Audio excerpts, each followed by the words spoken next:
ਵਾਰਿਸ ਸ਼ਾਹ ਦਾ ਬੋਲਣਾ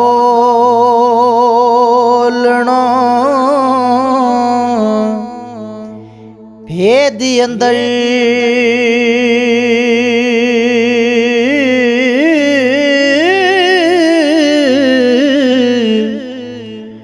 ਦਾਨਿਸ਼ਮੰਦਾਂ ਨੂੰ ਗੌਰ ਜ਼ਰੂਰ है जी।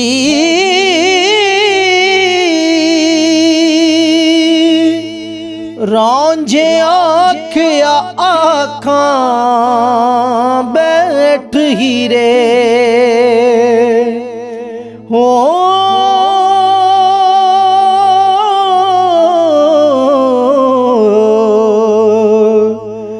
कोई खूब तदबीर बनाए जी।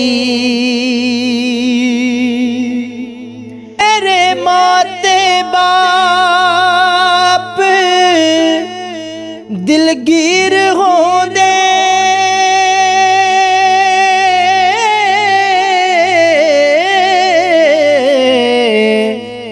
किवें उन्हां थों बात छुपाइए नी।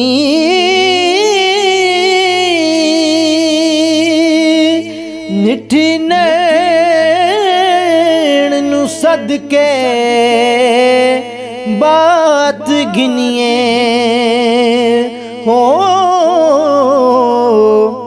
जे तू कहें तेरे घर आए नी। मैं सियालां दे वेड़े वड़ा नहीं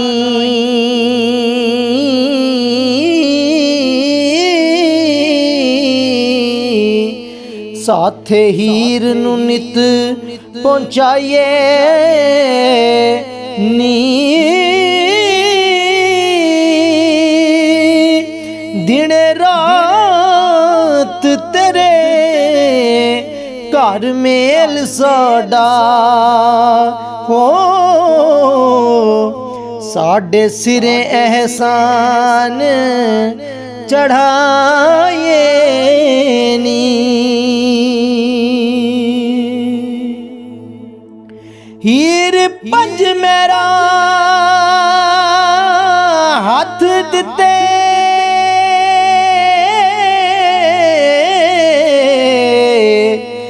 जिमें मुठिए डोल पुकाइए नी।